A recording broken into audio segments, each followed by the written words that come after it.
In just over a week, Guardians of the Galaxy Volume 3 is going to drop in theaters. And according to the trailers, it looks like it's going to be a gut-wrenching finale. Someone is going to die. No! God, please, no! No! So today I'm going to stop and rank every member of the Guardians of the Galaxy from the least likely to the most likely to die.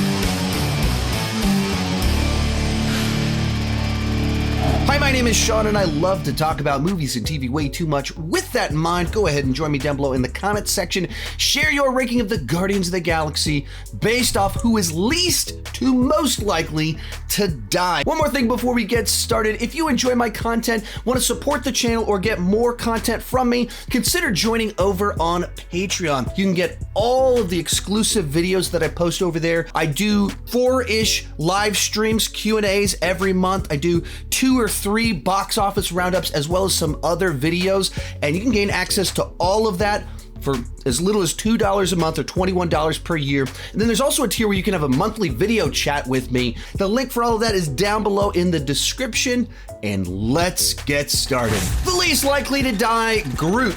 The argument here is very simple and straightforward. They've already killed off Groot 2 different times. Original Groot sacrificially died to save the Guardians at the end of the first Guardians of the Galaxy. We are Groot. Murphy's still grabbed. And then this version of Groot was illuminated by Thanos' snap. No. Groot. No.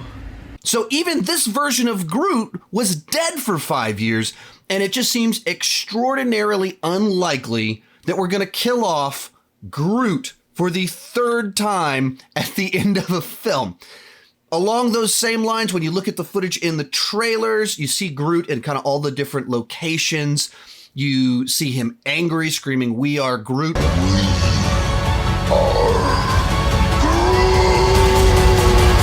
Which seems like a vengeful yell as the family has started to be killed off, and therefore they're angry. I don't know what's going to happen, but something like that. Perhaps that's why we're getting a vengeful "We are Groot."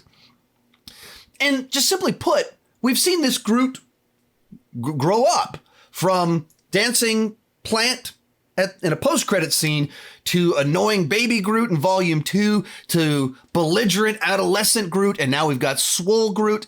I just don't see them killing him for a 3rd time, in particular in the light of this journey that he's been on to get us back to this point. Number 8, Gamora.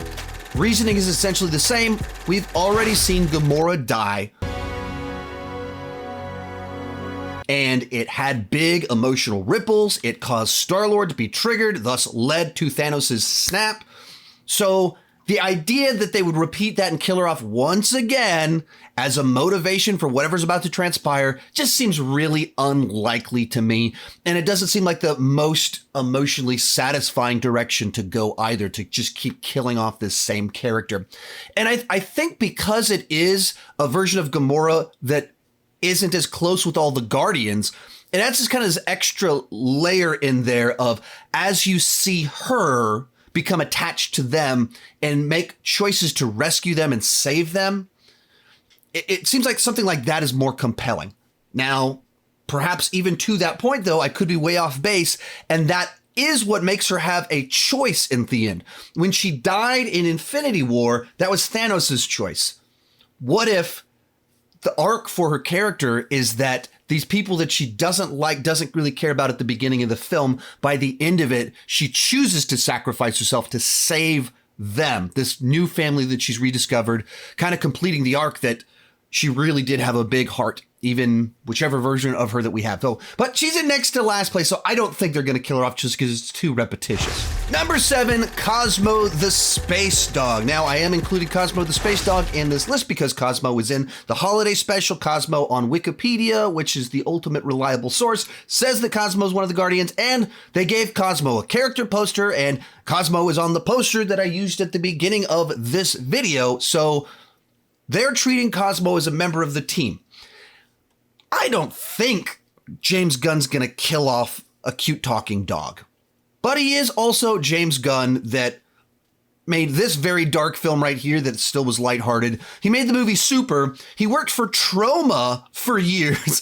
He's got a real kind of dark vibe to him. Maybe he would kill off a dog. I don't think that's particularly where they would go as part of a Disney brand. Let's kill off the dog. I'm not really sure at all what their plan is for Cosmo in this movie because, as I just mentioned, they put Cosmo on the group photo, put Cosmo on a character poster. So Cosmo's going to do something important in this movie. I just don't see, and because we're not invested in Cosmo, this is our newest member that was really, little glimpses earlier, but the holiday specials, we first started getting significant interactions with Cosmo. So it's kind of the least interesting character to kill off, while at the same time being like, really? You killed off the dog? So another one where I don't think it's going to happen, but it's not repetitious. And it does give us something that angers the audience that makes you want the Guardians to get revenge if you kill off the dog. So it worked well for John Wick. Maybe James Gunn is taking inspiration from there. But I think Cosmo is pretty safe, though I have no clue how Cosmo is going to be used in this film. Number 6, Mantis. Now, we haven't killed off Mantis before. She isn't a cute dog, but she is this kind of very innocent character to where she has this childlike quality about her that makes killing her off seem rather crass. That it seems like the sort of character that just doesn't seem like there's a lot of like dramatic anything of interest there if you kill Mantis off, because she is just kind of such a sweet, nice character. Likewise, when you look at the trailers, you see her in a lot of different locations. You don't see her in danger and in peril. So there's not a lot of clues in the trailers that she's in danger. They're coming after her. This could be her end. You don't see much like that. In fact, the only thing that kind of would head in that direction is that they very frequently have used this shot of Star-Lord like shouting and screaming, crying of just pure anguish and rage. And so the question is, who is someone that you could kill off that would pull that emotion out of Star-Lord? His newly discovered sister.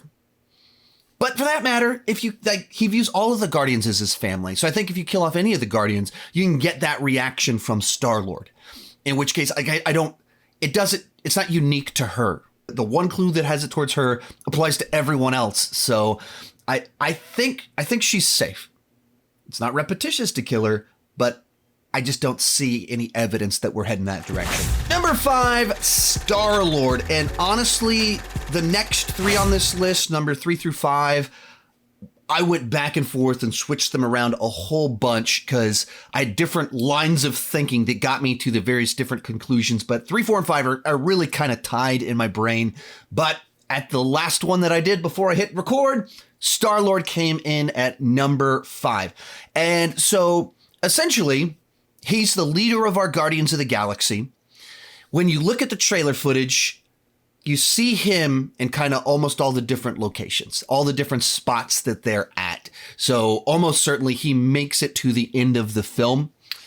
But then there's a shot in there where you see Gamora, Mantis, Drax standing there, fire around them. Mantis in particular looks really sad. There's shots on the trailer of Mantis looking really sad.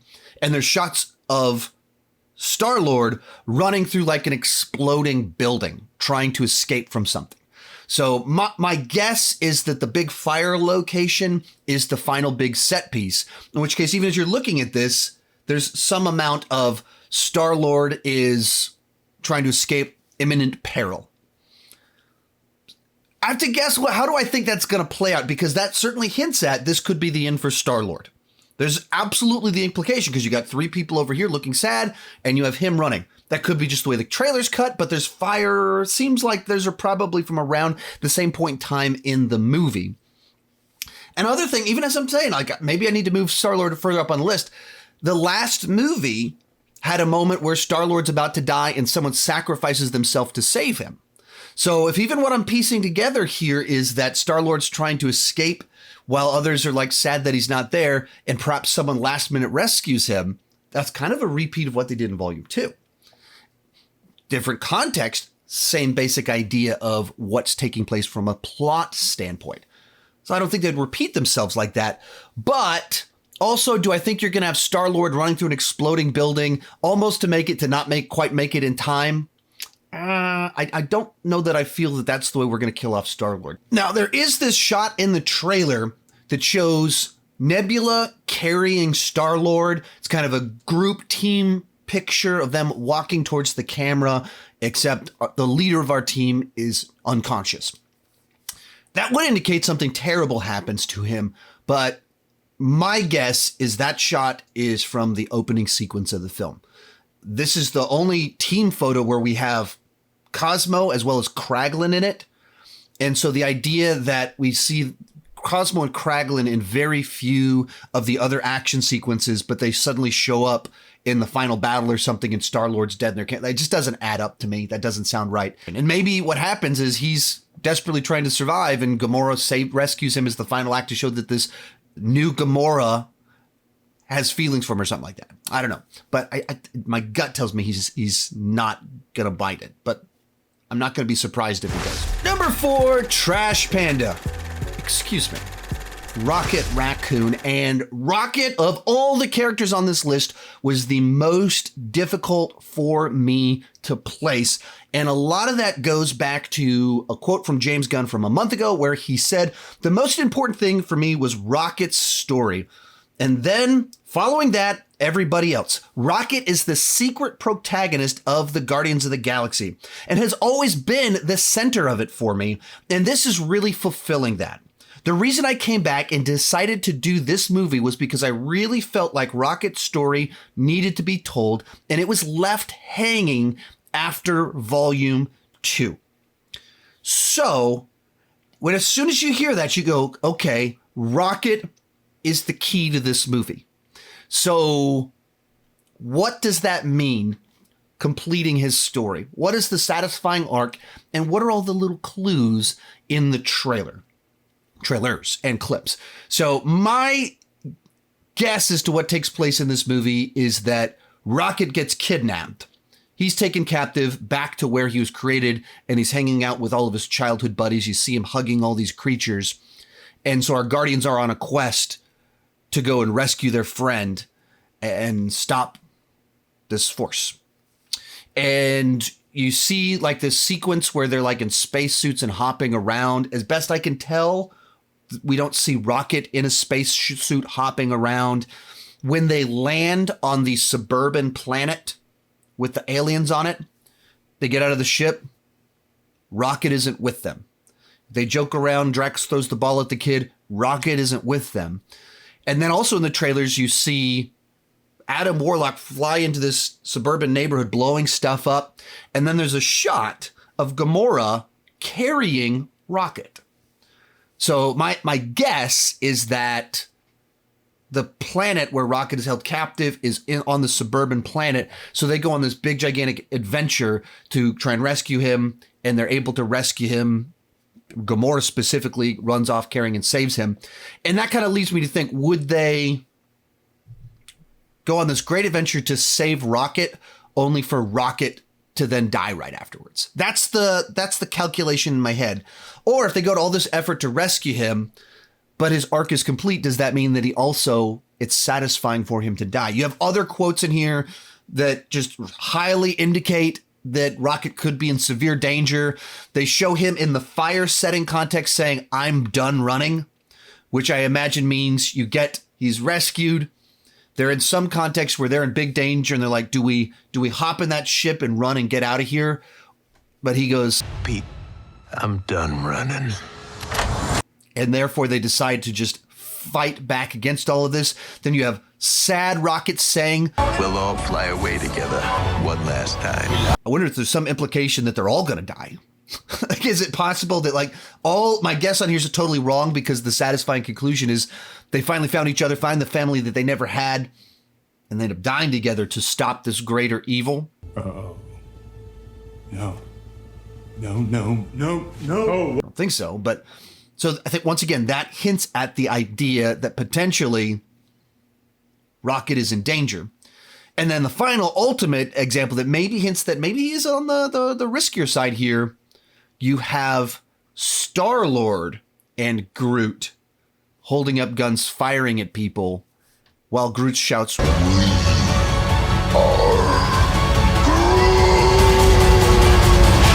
You don't have Rocket with Groot. The classic image, Rocket on Groot's shoulder, both of them firing guns.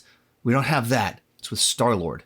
And who's going to set off Groot and make Groot angry to shout, "We are Groot," vengefully and mow people down? It would be Rocket. So that's where I'm kind of torn on some of these, of trying to piece together, how do I think this finale plays out with the different pieces of who's going to die when. There's definitely hints that this could be the end for Rocket. But if you create a scenario where finally he's reunited with these friends, family of his childhood, and you have this scenario where he's already been rescued, is that the context where you want to see him die?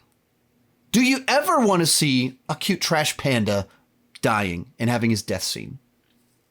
I'm not sure that you do. So that's where he's a tricky one, because it's one where I could see that scenario where he's the number one most likely to die. If my gut was leaning a little differently, he could be number one on this list, because there's a lot of indicators, in particular Groot and Star-Lord. But all these lines, but likewise, if you have him be the one that says, "I'm done running," and fights back and is victorious, he's the person that was enslaved and tortured, defeats the slave owner, the person torturing him. That's a very satisfying defeat. So, I don't know. There's a lot of different things I'm factoring in when it comes to Rocket in particular, that what it feels like the arc that he could be on. Real quick, before I tell you the three people that I think are most likely to die, be sure to join me down below in the comment section and let me know who you think is going to die. Also, if you enjoy this video, I've done tons of other Marvel content about James Gunn, all that fun stuff. You can check it out in these cards right up here. In third place, Nebula. And the trailers themselves didn't do a whole lot to indicate that she might have a target on her. And that to me almost is evidence itself that she might be in danger, because the trailers, they want to cut them to kind of misdirect you. So they make you look at Rocket. Oh, the story's all about Rocket. We see Rocket in peril. So you're thinking maybe he's going to die. So you're not looking over here. That's misdirection. Get me looking at Rocket. But I think Rocket is in danger because he's kidnapped by his childhood torturer. Not that he dies at the end. And I think with Nebula, it's a character that the arc is kind of complete, where she's a villain in the first movie, hates her sister in the second one, and is very antagonistic. And by the end of it, she starts to join the team. And then she's like, buddies with Tony Stark, and, spends years post-apocalyptic. So her journey from crazy killer family issues to here, it feels complete. And so you have someone that, if you kill them off, it really does feel like a journey that's done. We got the whole thing right there. And you don't feel like there's like a happy ending that you could give her. You think Rocket's reunited with his childhood friends. That's a journey that's a satisfying, interesting thing to see. You have Star-Lord and Gamora both survive, and they continue on as a couple. Mantis finally has a brother family. Like, you have all these characters that it feels like they could continue on and you go, oh, that's nice. But there's not like that satisfying ending for Nebula that's kind of separate from some of the, like, that feels like the conclusion, the final act for this person, the conclusion of where they would go after this movie. So it feels like she's someone that's primed to just die. Like, that's the ultimate, how do you complete that arc? She is a villain in the first movie, even really a villain in the second movie, and she dies to save the Guardians, in particular Gamora, at the end of the third movie. That's a satisfying arc.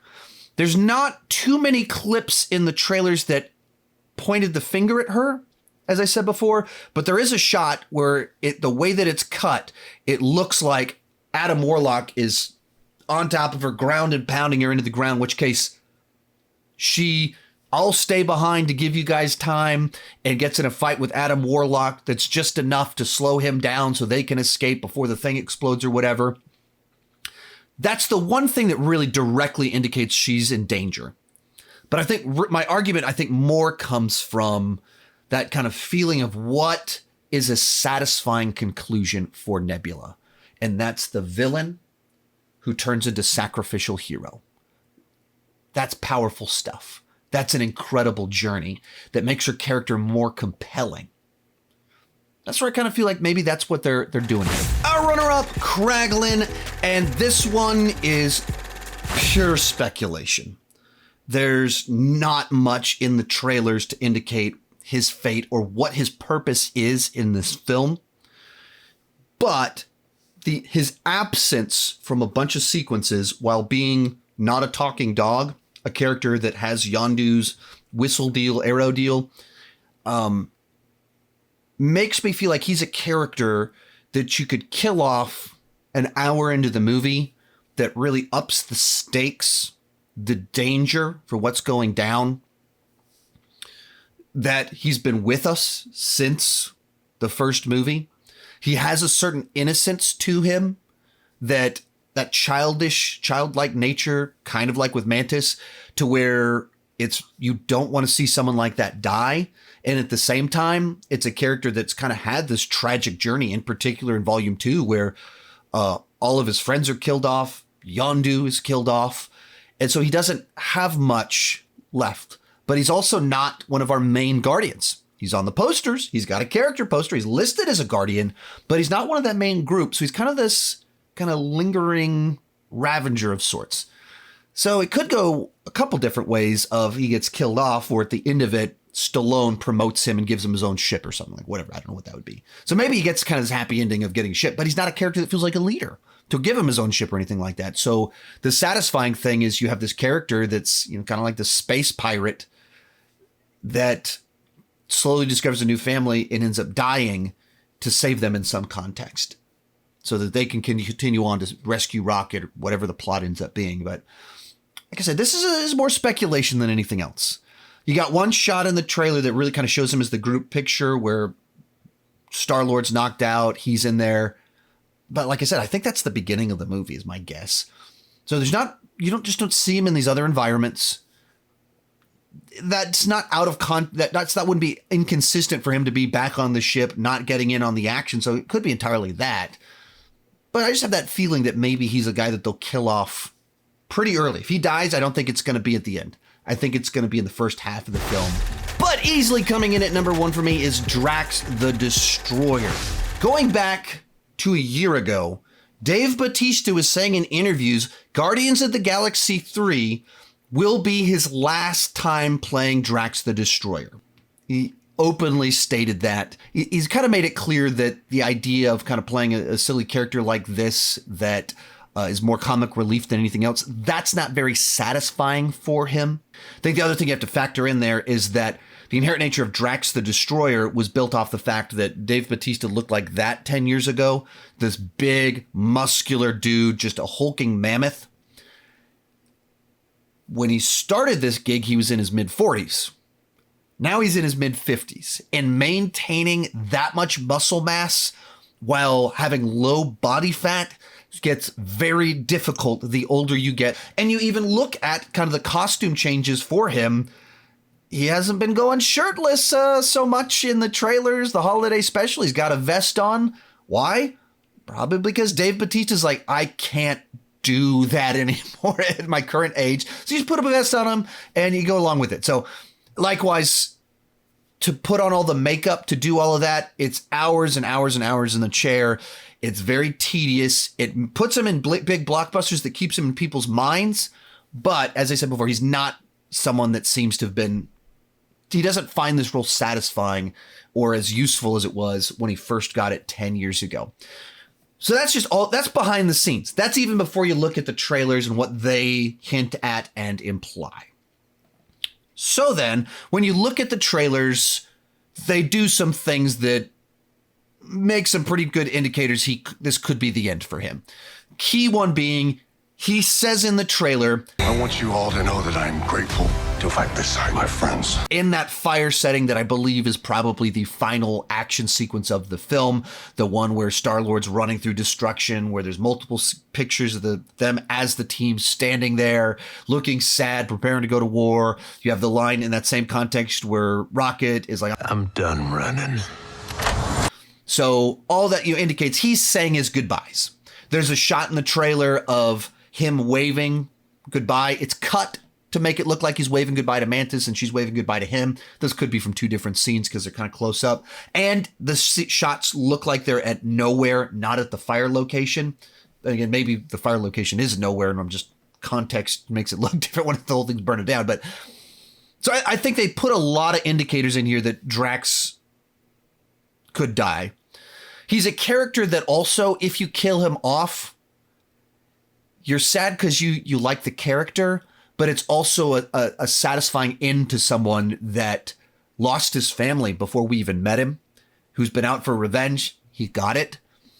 And he's someone that has found a new family, found a new best friend in Mantis, and he's a destroyer, a warrior by nature. So him dying in battle for his friends, his family, for his Mantis, that's a very satisfying death for that particular character.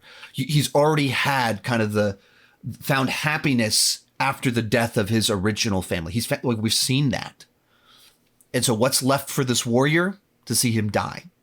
So I think there's a lot there to just say he's the most likely to die. Outside of the movie, inside of the trailers, or what we've seen from the trailers, I think he could be in grave, grave danger. Based off what he said, what's shown, I think Drax is gonna die. So he comes in at number 1. If you enjoyed this video, I've got more Marvel content just like it. You can check it out somewhere around here. Is it over there? Somewhere around here. I always forget which way to point. Thank you guys so much for watching, and keep talking movies and TV too much. Bye-bye.